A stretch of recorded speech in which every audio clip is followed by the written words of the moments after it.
What's up, guys? Welcome to the fourth episode of Get a Lodestone of This. I'm your host, Areg, and you can find this podcast on YouTube, SoundCloud, Bandcamp, and now iTunes as well. So it has been about 2 months since the last episode, and quite a lot has happened.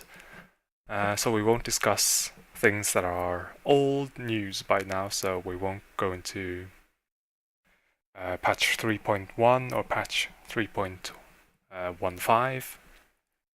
Instead, we'll be focusing on patch 3.2, and the patch 3.2 preview is going to be the topic of the show. But first, let's go through the news segment, which is really short this time because all of the 3.2 stuff is going to be in the topic of the show segment. So there are 3 items on the news list. So first one is actually about patch 3.2.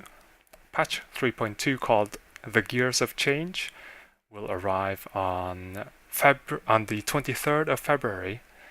So in just over 2 weeks. Number 2, good news for Mac owners.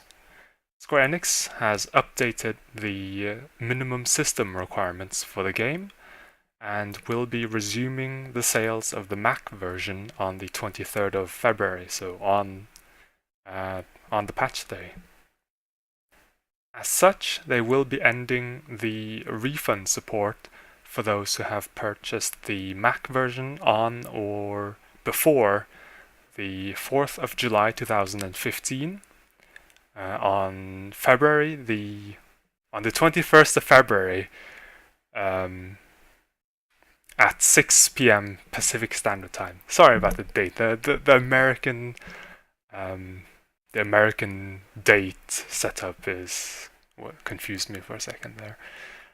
And item number 3 is the Valentine's event, which is currently ongoing and will last until the 15th of February. It can be found in Limsa Luminsa on the upper decks near the aft castle. Rewards include furnishings and glamour items. And that's that for the news. Quite short, like I said, so let's move on to the topic of the show, which is the preview of patch 3.2, and there is tons. So, first of all, Square held a letter from the producer at the end of January, where they revealed most of these things. The first thing they showed off was a new battle challenge with a specific training dummy. So the battle challenge is called Stone Sky Sea, and you basically have 3 minutes to defeat a dummy, and there are several levels of challenge for this dummy. So each training dummy corresponds to the difficulty of high-level content, and players will be able to test their rotations for each job. So basically, if you're doing something like Alexander Savage 3, where there's a massive DPS check, or Alexander Savage 4 or something like that, you can have the training dummy emulate the content found there to see if your DPS is actually high enough to meet the requirements for those particular raids. So that's pretty cool. And then they moved on to the class changes we can expect to see in patch 3.2. So first of all, changes to tanks. So at the moment, there are a lot of tanks who are currently using strength accessories because vitality is it's kind of a bit useless actually. And because of that, the developers have decided to make changes to vitality. So From patch 3.2 and onwards, Vitality will affect the potency of physical attacks, and as a result, the effect that Strength has on physical attacks will be reduced. So, if you are currently using Strength accessories, you should already be starting to plan ahead. So start buying those Vitality accessories tanks if you haven't bought them already. Other teasers they gave about tanking changes was that the Paladin will be receiving large adjustments, not only in terms of their offensive aspects, but overall adjustments as well. So they could be addressing the fact that at the moment there is a lot of... most of the damage you see in the raids are magical, and the Paladins... most of the Paladins' defenses are physical attack based, so they are somewhat vulnerable in that regard, you could say. But if they buff the tank, if they buff the tank's magical defense, then that pretty much eliminates the Dark Knight's one advantage over the Paladin. So we'll see what happens. They did say that they would look at each 3 of the tanking job's defensive traits and making overall adjustments to their values. So maybe they'll address each of the tanking class's weaknesses. We'll have to wait and see.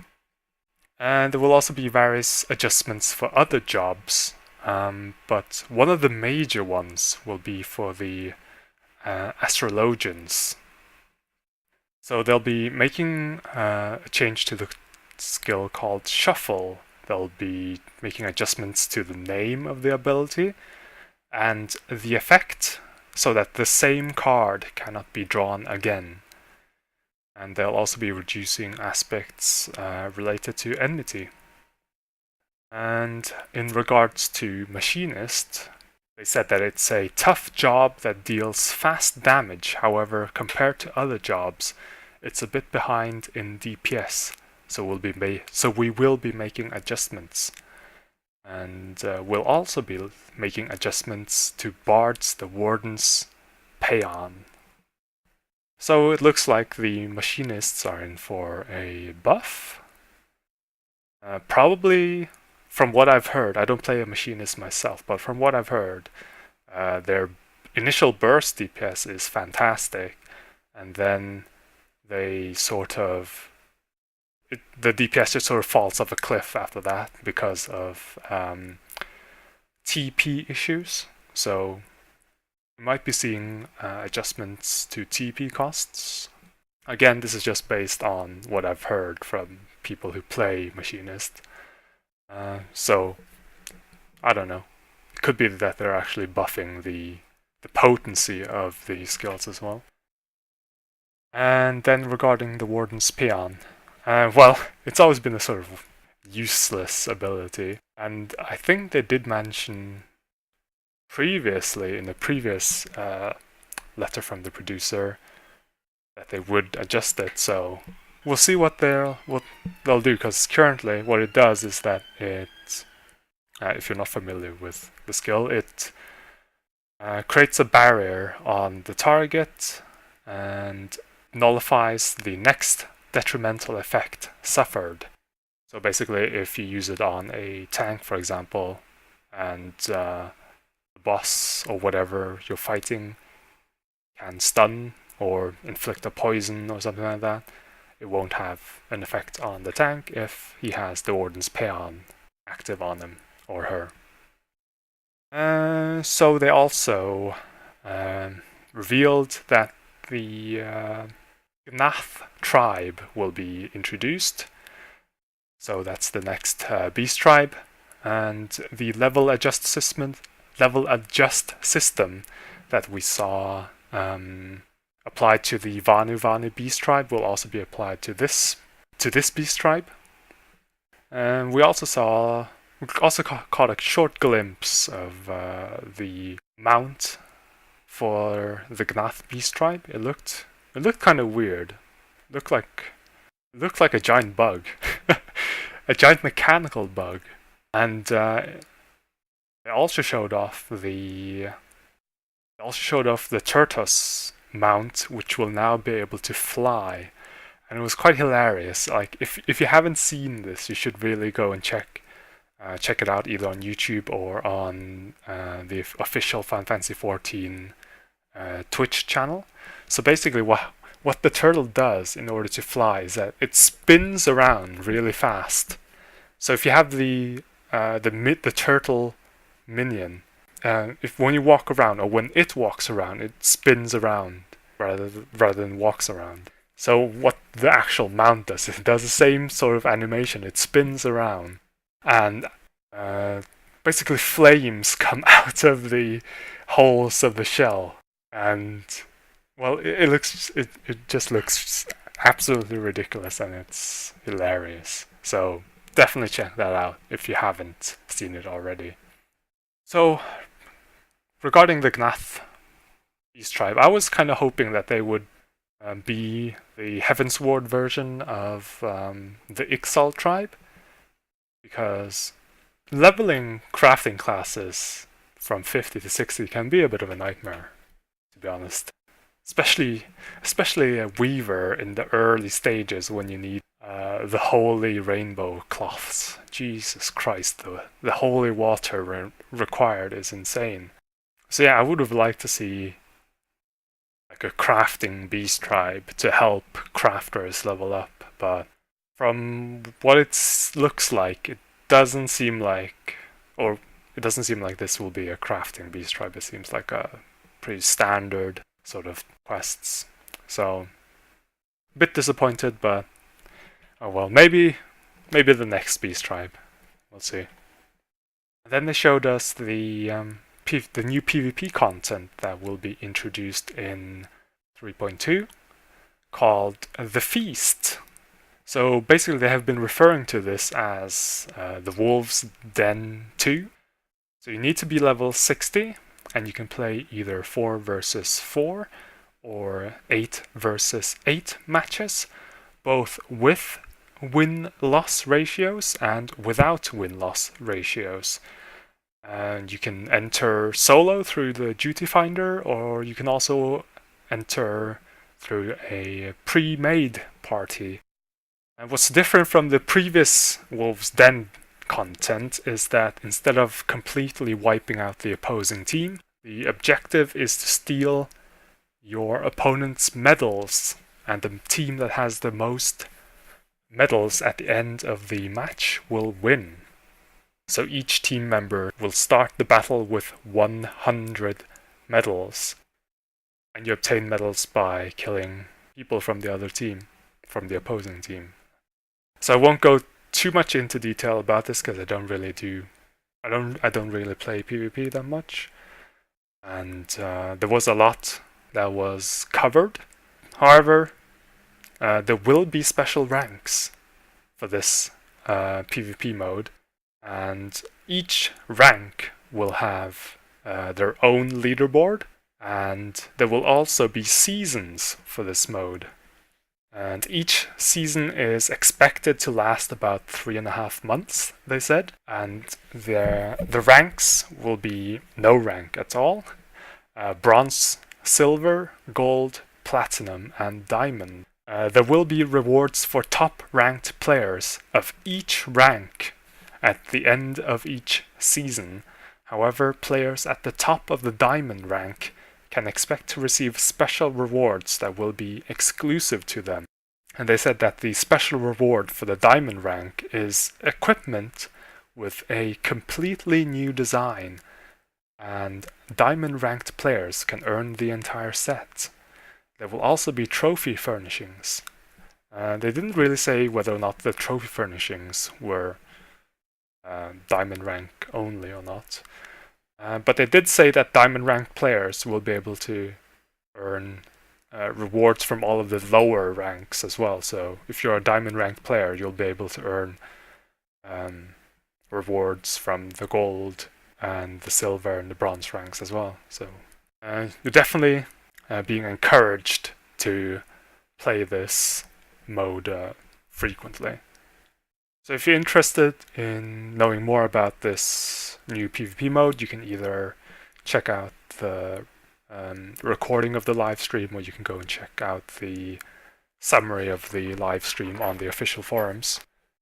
So next up, they showed off the new dungeons we will receive in 3.2, called the Anti-Tower and the Lost City of Amdapor hard mode. So to unlock the Anti-Tower, you will need to complete the main scenario quest called As It Once Was. Now, currently, there is no quest called As It Once Was, so I imagine this has to be a 3.2 main scenario quest. So, if you still haven't completed 3.1, and I know there's a fair few players out there who haven't done 3.1, go out and do 3.1 now. Like, there's... At this point, you probably don't have much to do anyway. Like, the mood around the community, in my opinion, seems to be that there's very little to do at the moment. So, go and do 3.1, prepare yourself for 3.2. Otherwise, you won't be able to do the expert roulette until you've completed 3.1 and then 3.2. So, yeah, prepare yourself. To unlock the Lost City of Amdapor hard mode, you only need to have completed the 3.0 storyline and the normal version of the dungeon. I suspect everyone who's in Heaven's Ward now has done the normal version of the dungeon. So regarding the Anti-Tower, they said that it was hard to come up with the name for the boss inside the tower, because there is a boss from a previous Final Fantasy title inside the tower, and they had to figure out how they wanted to bring them together. So that's quite interesting, because the tower means that the boss will probably be from a tower or of some sort from a previous Final Fantasy game. So I looked up the various towers that have shown up throughout the series. So we have Kefka's Tower from Final Fantasy VI, of course. We have the Pharos Tower from Final Fantasy XII. We have the Cultist Tower from Final Fantasy VI. We have the Agito Tower from Final Fantasy Type 0. The Crystal Tower from Final Fantasy III. Probably won't be the Crystal Tower though, because that has already shown up in the game. We have the Tower of Tabil from Final Fantasy IV. Fork Tower from Final Fantasy V. Walls Tower from Final Fantasy V. So yeah, quite a lot of towers. So who knows what it could be. I expect there will be a boss that was found in a tower in a previous Final Fantasy, but we'll see. That's just my theory. And then they showed us the new Alexander raid called Alexander Midas.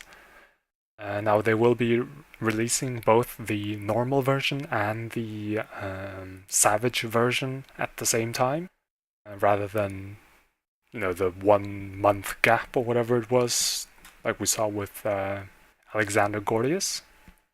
So the loot rules of the normal mode and the Savage mode will be the exact same as they are for the current Alexander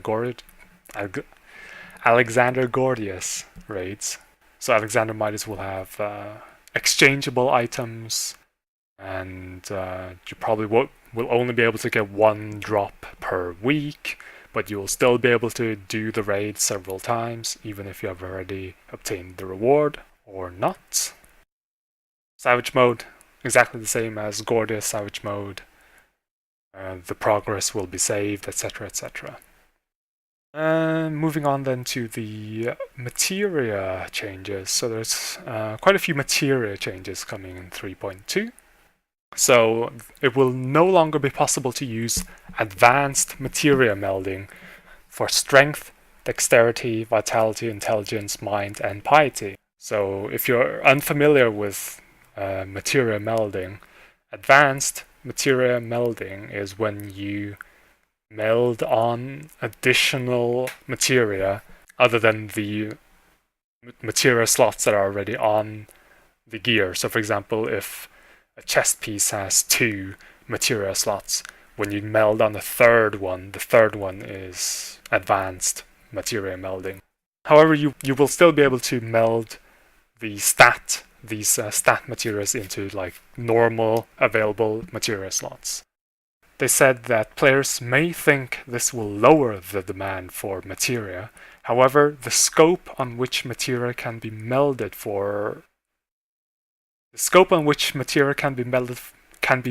for individual equipment will increase. So it sounds like gear will receive more materia slots.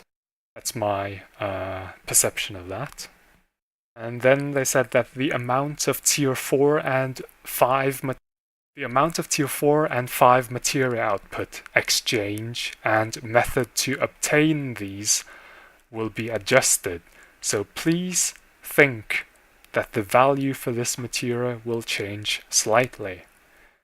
The amount produced will increase greatly, so players do not have to worry if they'll require a lot of gil, since due to increase in demand. Like, this is the reason why the summary of these things are so confusing sometimes, because you can tell that this was translated from Japanese, and sometimes the translation is, well, not perfect. Let's just put it at that. So, from what it sounds like, it seems like the value for this material will change slightly. Okay, so it sounds like that it will be easier to obtain these materia. So you don't need tons of gil to obtain tier 4 and 5 materias like you do currently. Like, currently, if you want a tier 5 materia, you can probably expect to have to pay something like between 2 and 4 million gil, depending on what type of materia it is. Maybe even more. Like, I think I've seen the tier 5 control materia, so for crafters, sell for like 10 million gil at one point. So yeah, sounds like it will be easier to obtain, and therefore you won't need lots of money. And it also sounds like the actual boost will be changed. I think currently a tier 4 craftsmanship material, for example, is +6. So maybe it'll be reduced or maybe even increased. Probably reduced, I think, considering that we'll now be able to meld more materia. We'll see. Next, they showed the Orchestra, which is a furnishing that all players inside of your house can use to change the background music. The music will be played on a loop. So this is something that they've teased and something they've wanted to implement for a long time, and now it's finally here. So you'll be able to obtain sheet music for the Orchestra through a variety of avenues. When you interact with the Orchestra, you'll bring up a specialized UI. Selecting a song from here will change the music for the house. Since the music comes straight from the Orchestra, distancing yourself from it will change how it sounds. We'll be adding an Orchestra sheet music log, and you'll be able to see hints for how to obtain songs. Depending on the content, there may be cases where it's easier to obtain rewards when you complete it with a minimum item level. We'll be adding more songs with each patch, and we hope you have fun expanding your music collection. So from what it sounds like and from what they actually showed off at the stream, it sounds like we will be able to buy quite a lot of the sheets from vendors, and from what it sounds like, there will be a lot of sheets dropping from dungeons and trials and such as well. So particularly the second part here interested me. Depending on the content, there may be cases where it's easier to obtain rewards when you complete it with the minimum item level. So it seems they're trying to encourage you to do this synced rather than blasting through it unsynced, which makes sense. Probably want to make the veteran players help out new players and such.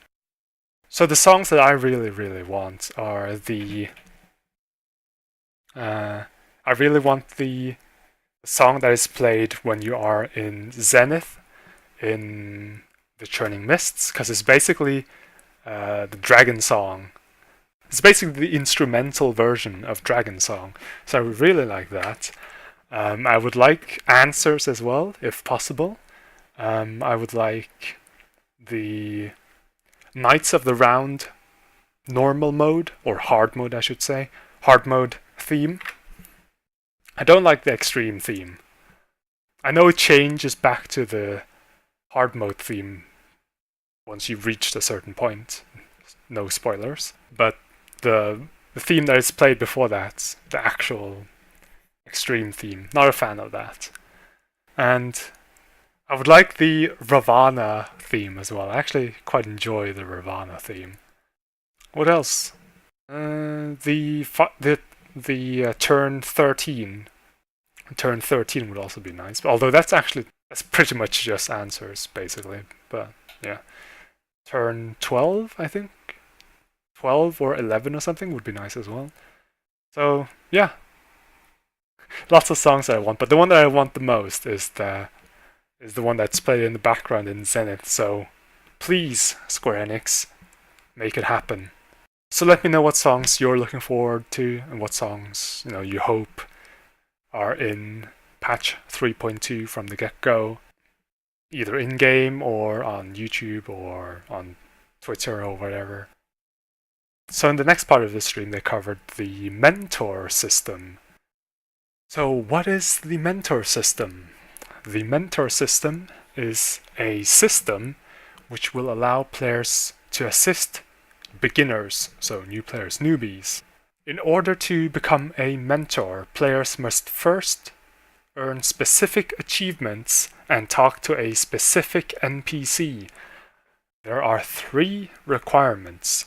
You must have 1 job from each role, so tank, DPS, and healer at level 60. It's set up in a way so that the player can offer advice for each role. You must have completed 1,000 or more instanced dungeons or trials. You may feel this is a large amount of number. However, we believe a lot of players have completed this already, and they would be absolutely correct in believing so. And you must have earned over 300 commendations. So this could be an issue, maybe for the DPS classes, so I started out as a DPS class. I started out with Bard, and you get a few commendations here and there, but you don't get that many. And then I switched to healer, and I got a lot more commendations. And then I started playing Dark Knight when Heaven's Ward came out, and they get even more commendations than healers. So yeah, if you want a commendation boost, level up a tank or a healer. Well, you need a tank or healer anyway to become a mentor. So additionally, there are requirements for those who don't play battle-related classes and jobs. Instead of the above requirements, players can also become mentors by completing the following: having at least 1 class from both Disciples of Hand and land at level 60. So for example, if you have a botanist and a culinarian at level 60, then you qualify. If you also have crafted over 100 collectibles and have gathered over 300 collectibles. Once you're a mentor, you'll be able to invite newbies, or official word beginners, to a special chat channel. As a countermeasure against RMT, we will be allowing mentors to invite beginners to the channel as they see fit. We'll also be adding Duty Roulette Mentor, so basically a roulette just for mentors. Though there won't be a ton of rewards, you will have priority matching for the content that has not been cleared yet by the person you are queuing with. Completing this a certain amount of times will yield achievements and rewards. Additionally, you'll have a crown mark added next to your name, and you can turn this on and off as you like. Again, some not perfect translation there. And then they showed us the new trial called Containment Bay S1T7, which will have both a hard mode version and an extreme version. So this will be the first of a series of 3 towering pillars called the Warring Triad. So this one is called Sephiroth. Sephiroth, the Fiend. So without the H at the end there. Sephiroth, the Fiend. So let's see what they've written here about Sephiroth. Sephiroth the Fiend was a deity once worshipped by a tree-like race native to Mercidia, brought into being for the sole purpose of repelling the Allegan invasion. Sephiroth inflicted ruinous losses upon the Imperial army before finally being subdued and imprisoned in the central facility of Aziz Law. And now, millennia later, this immensely powerful entity threatens to awaken. His vengeful dreams disturbed by the careless ambitions of Archbishop Thordan VII. Topple the first pillar of the Warring Triad, or wheresoever his colossal shadow falls, shall be visited by unthinkable catastrophe. Sorry about the stumbling there. So as usual, there are prerequisites. So for the normal mode, players must first complete the main scenario quest As Goes Light, So Goes Darkness, and have also completed the quest Gods of Eld. So again, more reason for you to complete 3.1. So in order to unlock the extreme version, you only need to complete the hard mode version of this trial, so quite easy. And then they also revealed that the person who created this battle also designed Titan. So let's just say that the theme of this battle is a big jump rope. I'm not sure what that means. Do they mean that this battle will have similarities with Titan? I don't know. Titan was a fun fight though. Annoying, but fun. As long as, the annoying part was that, when you got people who always fell off the cliff or was knocked off or whatever. We'll see what this trial is like soon enough. We did see some screenshots and we did see some video footage as well. Yoshi P just basically tried to solo the boss on his own and was brutally murdered. And then they showed off the exploratory missions, or changes to exploratory missions, I should say. The changes are based on a lot of feedback, there will be changing the amount of time you spend in the Diadem. So in hard mode, the time spent in the Diadem will be reduced to 60 minutes.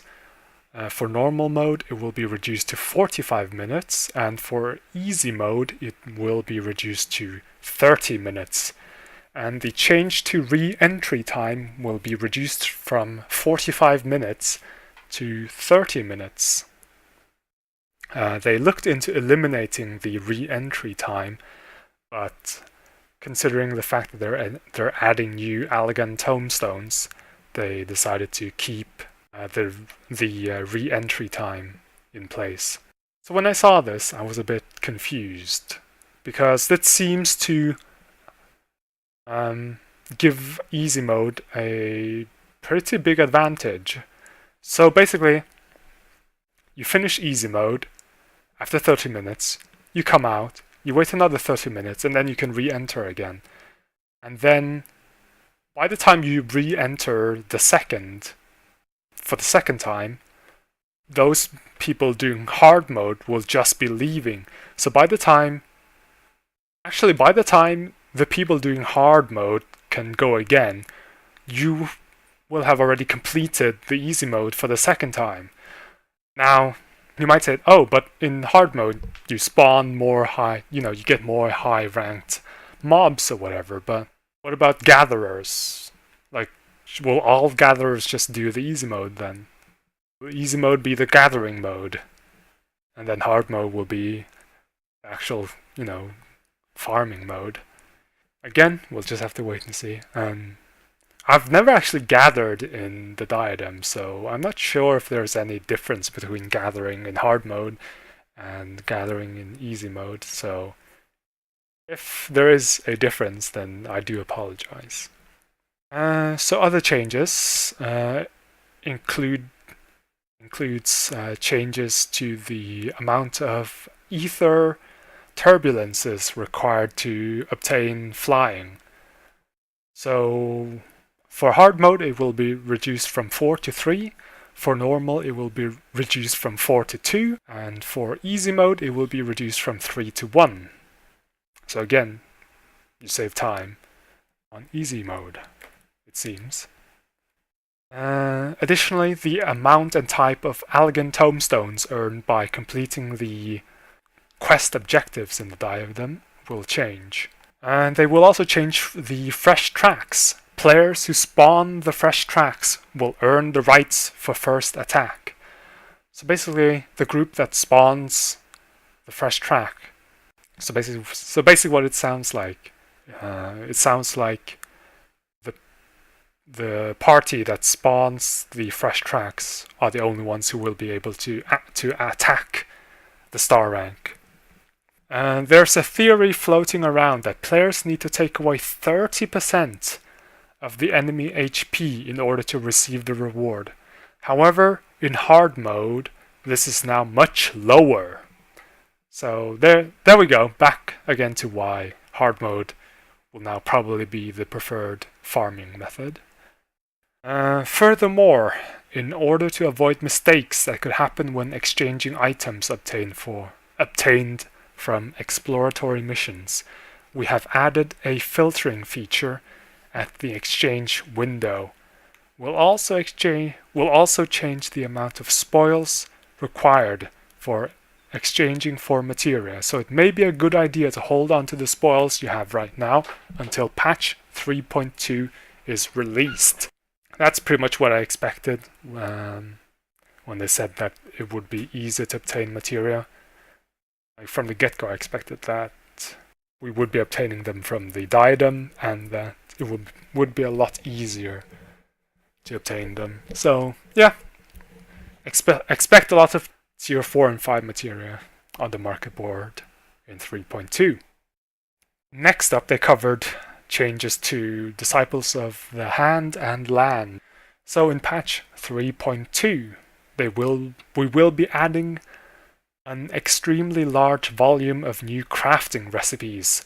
One of the major types of recipes will be the release of new crafted equipment and accessories, at the same time, which can be used to challenge raids early.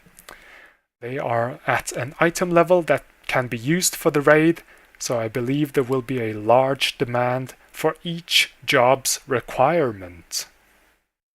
So, if you're a crafter, be prepared to earn bucket loads of money in 3.2. So stack up on mats already now. Although we don't really know what type of mats will be required, but you know, you can guess. We've also made it so that you won't run into problems where you're not able to collect the necessary materials like it has been the case in the past. That sounds interesting. Sounds like it will be easier to obtain materials. So does that mean that they'll expand the gathering windows then, maybe? That would be nice, because at the moment each gathering window lasts like 2 minutes or something. Yeah, I think it's 2 minutes, which is pretty ridiculous. I know that you get the windows twice a day, you know, twice an Eorzean day, but still, compare that to the 4 Eorzean hours you got with the A Realm Reborn nodes. Let's see. We'll also be adding recipes for equipment that looks like Allagan and High Allagan equipment, except that these can be dyed. It won't be difficult to craft these items, however, you will need a new item known as a blueprint, and how to obtain these is a secret for now. I imagine they will drop from the coils, the binding coils. It gives people a reason to go back and do them again, so yeah, I expect the blueprints to drop from the coils, but we'll see. Various cosmetic equipment will also be added, and as requested on the forum, glamour recipes will be added that can be used with all classes. We'll be posting a comment from the development team to tease what's coming, so keep an eye out, they said. So, more glamour items coming soon. Probably some, you know, stuff similar to the Thavnarian stuff that we saw released in 3.0. Furthermore, we'll be making adjustments to the Disciples of the Hand and Land classes, and in a hotfix on the 25th of February, we will be adding new rewards for red scripts to coincide with the weekly reset. So it might be worth hanging on to your red scripts for the week before the reset rather than spending them. Until then, you may as well just spend them because the cap is 500 and the weekly cap is 450, so until the final week before the patch, you may as well just keep on spending your red scripts. So other changes include changes to Allagan tombstones. So a new tombstone called Allagan Tombstones of Lore will be added. In addition to that, they'll be making adjustments to the existing ones. So Allagan Tombstones of Soldiery will be removed completely. Allagan Tombstones of Law will no longer be obtainable. The weekly limitation will be removed from Allagan Tombstones of Esoterics. And Allagan Tombstones of Law can be exchanged for Allagan Tombstones of Esoterics. And then they said that they'll keep the Allagan Tombstones of Poetics for some time, as they're the first tombstones players earn when they become level 50. It will now also be possible. So this one is another result of bad translation. It says here that it will be possible to be in gathering when the duty party participation window appears. So it sounds like it will be possible to be a gatherer now for some duties, like the Diadem, so that you can enter the Diadem as a gatherer rather than a combat class, which makes sense, but again, I don't know, because the translation makes no sense. It will be possible to be in gathering. Oh well. Next point. Sword and shield rewards will be obtained at the same time. I assume that means that for quests where you obtain a sword as a reward, you will now also obtain the shield, rather than having the sword as the reward for one quest and then the shield as a reward for the next quest in the chain or whatever. There will also be changes to the duty roulettes. You will now be able to queue as a party for all duty roulettes except the PvP ones and the mentor one. Duty roulette expert, 60 dungeon, 50 dungeon, leveling, trial, main scenario, and guild hest are now all available as a party, which is about goddamn time. It's only taken, how long has it been, like 2 years? Maybe more. Yeah, it has been more, hasn't it? 3 years? Something like that.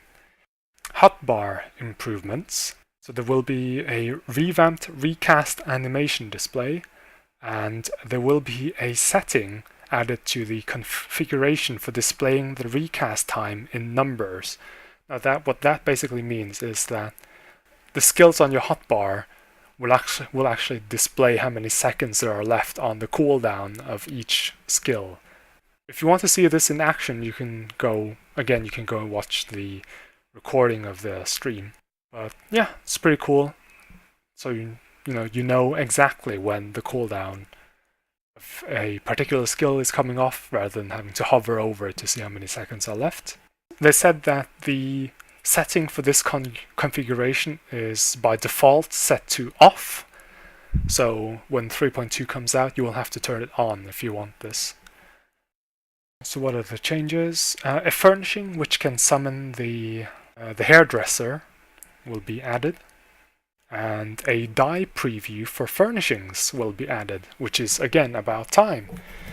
Lots of quality of life changes here. Another quality of life change includes a feature that allows you to sell items directly from retainers. So you don't need to run off to a vendor anymore to sell off junk that you don't want to put on the market board. And then they went into detail about the 3.2 storyline. So they showed off some artwork which featured Minfilia. So they said, as the name of the patch, The Gears of Change, implies, there will be various changes in patch 3.2 which are related to what happened to her, where she came from, how she is related to the Mother Crystal, and the paths the Scions will follow. So it seems like 3.2 will have a pretty big focus on Minfilia. They also showed off a screenshot of Minfilia actually, and she has a new hairstyle and she also has a new outfit. The dress looked quite nice. Not too sure about the hair. I'm sure some people will like it. So it continues the trend of all the Scions getting new clothes and new hairstyles and whatever. And then finally, they revealed that Hildebrand will return in patch 3.2. They didn't say in what capacity though, so we may see a separate brand new Hildebrand quest line, or he might make an appearance in the Scholisticate quest line that was introduced in 3.1. I hope this means I will see his dad return as well, and of course Greggy return as well. Maybe for another battle on the High Bridge. And that is the end of the 3.2 preview. So just to give a summary of what you need to do in preparation for 3.2. So if you want to become a mentor, have a level 60 healer, DPS and tank. If you are a tank and you're using strength accessories at the moment, be prepared to switch over to vitality accessories. Complete the 3.1 storyline if you haven't done so already. Save your Diadem tokens for 3.2. And this is just a maybe. Maybe do the Scholisticate size side story quests as well, just in case Hildebrand is in those. So finally, we should touch on the anima weapons as well. So we expect the anima weapon, even the 210 one, to be useless after 3.2. 3.2 will not include an update for the anima weapon. The developers have said that they're aiming for 3.25 for the next update for the anima weapon. So if you are currently working on it now, don't stress. There's plenty of time until 3.25 comes out. Like if you rush or if you just get stressed about finishing it before 3.2, you'll just end up hating yourself. And then, just as soon as you've gotten it, it will become useless. So, regarding 3.25, during the PvP presentation of the stream, they actually showed us like this timeline to show us when they expect the season to begin and stuff like that. And on the timeline, they also included when they expected patch 3.25 to be released, and I think it was about 5 weeks after the release of 3.2, which means that you currently have about 7 weeks to complete the anima, so don't stress. You don't have to finish it before the end of March or the beginning of April. That is the end of this episode. Follow me on Twitter. I'm at AregGaming. Tweet me your thoughts about the patch preview. Let me know what type of Orchestra music you would like. Let me know what you think about the class changes and such. And let me know what you thought about this episode as well. And just tweet any general questions you have about the game if you would like me to answer those. Check out my YouTube channel as well. I'll try to annotate to all of the things I've mentioned in this video if I can, so you can check out like the video of the flying turtle and such there. And I also do plenty of other gaming related videos on YouTube, like a top 10 Final Fantasy facts that will make you feel old list. It was quite fun to make. And you can follow me on Twitch as well. I stream quite often. I am AregGaming both on Twitch and on YouTube. No underscore. And if you want to support me, you can do so on Patreon or on Bandcamp. And links to all of this can be found on my Twitter page or on my YouTube page. So thanks once again for listening. If you enjoyed the episode, please share it with your friends. And until next time, take care.